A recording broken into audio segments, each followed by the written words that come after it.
The cave was located in a remote valley, surrounded by icy mountains and dense forests in the Norwegian countryside. It was the last day of an expedition led by Dr. Helena Martins, a renowned archaeologist obsessed with Viking culture. The team had found tools, bone fragments, and even a few weapons, but nothing of any real significance. Yet something about the cave seemed different. As they explored a narrow passage, one of the assistants, Eric, shouted, "Dr. Helena, you have to see this!" Helena ran to meet him in front of a small, crude altar carved into the rock. On it was a bronze amulet in the shape of a dragon, with red stone eyes that seemed to glow in the lantern light. The runes etched into its surface looked as old as time. This shouldn't be here," Eric muttered. Before anyone could react, an old man from the local village who had been hired as a guide entered the cave. His face, already lined with age, seemed even more somber in the dim light. "Don't touch it," he warned in a stern tone. "This place was sealed for a reason. The ancients knew what they were doing." Helena ignored the warning. To her, the amulet was a unique discovery, capable of rewriting part of Viking history.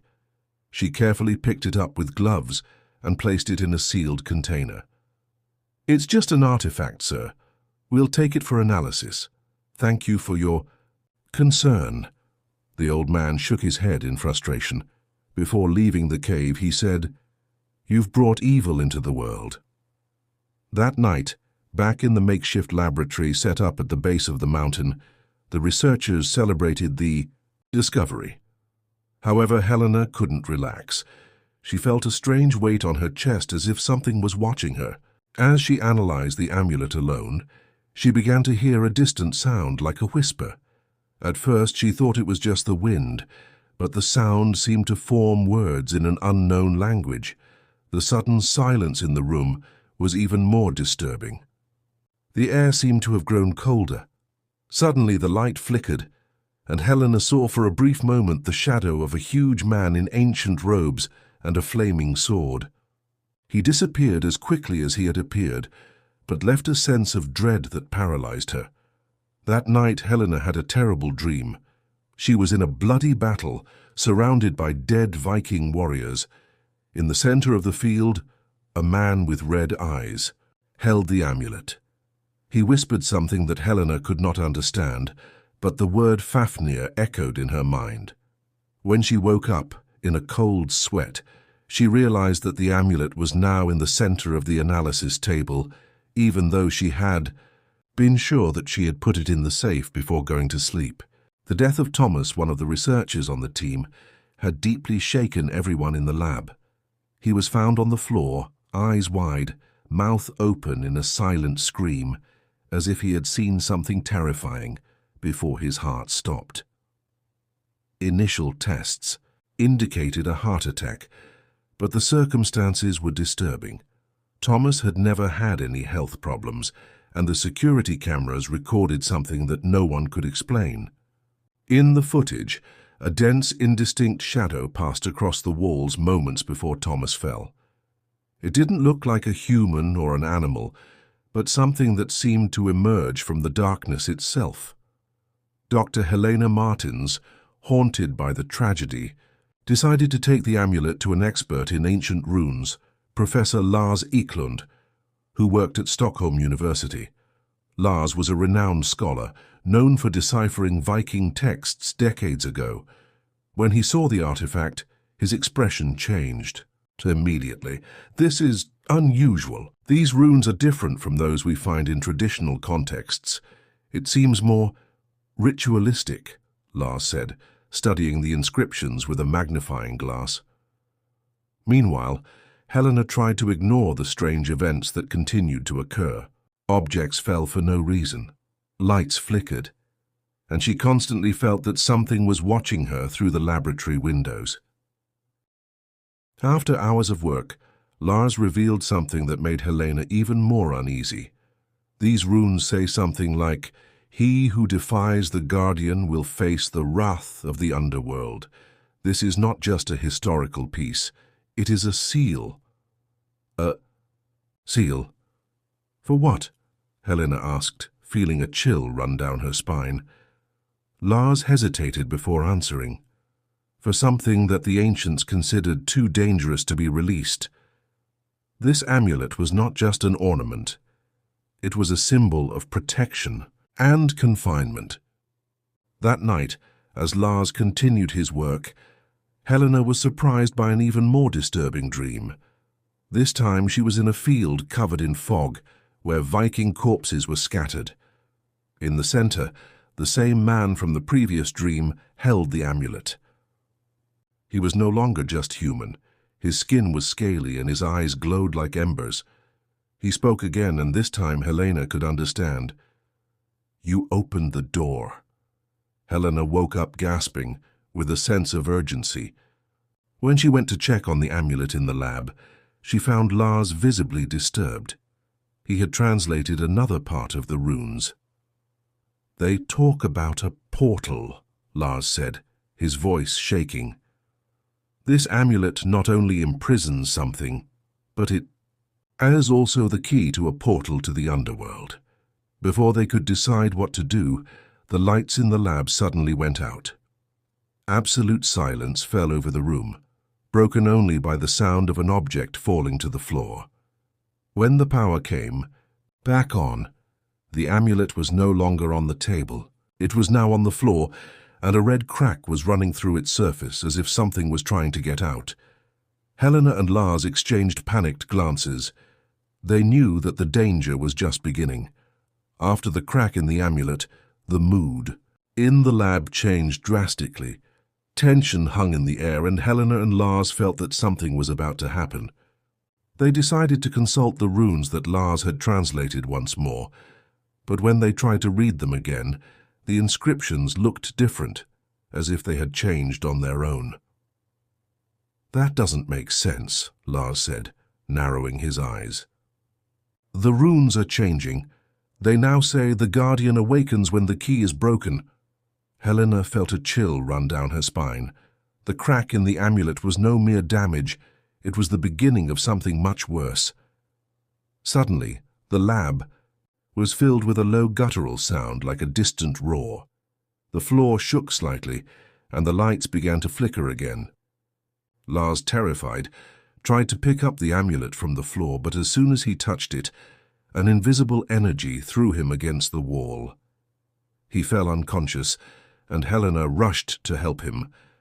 The amulet now emitted a pulsating red light that cast grotesque shadows on the walls.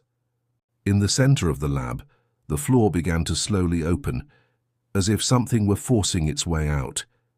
Helena, her heart racing, dragged Lars out of the room and tried to lock the door.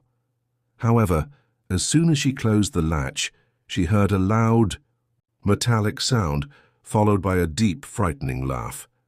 "You can't run away, Dr. Martens," a hoarse, deep voice echoed. "The portal is open." Helena looked back and saw a tall figure emerge from the room. It was the man from her nightmares, the warrior with red eyes and scales on his skin. He held a black sword that seemed to absorb the light around him. "Who are you? What do you want?" Helena screamed, trying to hide her panic. "I am Fafnir, the guardian of the underworld, and you freed me," he replied with a sinister smile. Before she could react, the figure disappeared in a swirl of shadows, leaving only the sound of heavy footsteps echoing through the halls. Lars regained consciousness and, still dazed, looked at Helena. "We need to close the portal," he said, his voice weak, "before it brings something even worse." Helena knew that the only way to close the portal was with the amulet itself, but it was cracked. Determined to fix it, she searched through the ancient manuscripts they had brought back from the expedition. Among the pages, she found a ritual described in runes that seemed to be the key to sealing the portal again. The ritual required a blood sacrifice and the presence of the amulet in the place where the portal had been opened. With time running out, Helena and Lars decided to return to the laboratory, even though they knew that Fafnir might be lurking. When they arrived, the laboratory was in ruins, filled with a dark energy that seemed alive. In the center of the room, the portal glowed, with an intense red light, and shadows danced around it as if they were creatures trying to get out. With the amulet in hand, Helena prepared herself for the ritual, but something went wrong. As she began to chant the words, Fafnir appeared again, laughing. "Do you really think you can defeat me?" he asked, raising his sword. The episode ends with Fafnir advancing towards Helena, while Lars desperately tries to protect her, leaving their fate hanging in the balance. Helena stared at Fafnir as he slowly advanced, each step echoing like thunder through the destroyed laboratory. The amulet trembled in her hands, pulsing with a faint light, as if it were alive and aware of the impending danger. Lars, still staggering, tried to interpose himself between Helena and the Guardian, but was quickly repelled by a movement of Fafnir's arm, which threw him against a wall. "There is no turning back now," Fafnir said, his voice echoing like 1,000 whispers. "The portal has been opened, and the underworld will demand its toll." Helena knew she could not run away. With the fragments of the runes she had translated, she understood that the only way to seal the portal would be to restore the amulet and perform the complete ritual. But the price would be high. She knelt on the ground before the portal, feeling the evil energy radiate like a wave of suffocating heat. Using a sharp piece of metal found among the rubble, she cut her palm, letting the blood drip onto the cracked amulet. As she did so, she began to chant the ancient words of the runes, her voice shaking with fear and determination. Fafnir, realizing what she was trying to do, roared in fury. "You dare defy the Guardian? I am eternal!" He raised his black sword, prepared to strike her. Before she could reach Helena, Lars, with a final, desperate effort, grabbed a metal bar and attacked Fafnir. The blow was useless against the creature's scaly body, but it served as a distraction long enough to buy Helena time. The amulet began to glow brightly, its cracks disappearing as it absorbed the blood and energy of the ritual. The runes around the portal glowed in unison, and the shadows emerging from the portal began to retreat, as if they were being sucked back in. Fafnir roared again, this time in agony. His form began to disintegrate, like ash blown away by the wind. "You cannot destroy me," he screamed. "I will return." With a final scream, Fafnir was completely absorbed into the portal, which began to shrink until it closed completely. The silence that followed was deafening. Helena fell to her knees, exhausted and wounded, while Lars crawled towards her, equally exhausted. The laboratory was in ruins, but the danger seemed to have passed. The amulet was now intact but dull, as if it had lost all its energy. "Did we do it?" Lars asked, his voice weak. Helena looked at the amulet, then back to where the portal had been. "I don't know. But for now it's over." Days later, Helena gave the amulet to a museum, but with clear instructions that it be kept in a sealed room away from any human curiosity. She knew that danger was never completely gone, only dormant. As she left the museum, a slight, cold breeze blew, and for an instant, she swore she heard a familiar whisper. "I will return." And so the Viking artifact's dark legacy remained, an eternal warning of what happens when ancient forces are awakened.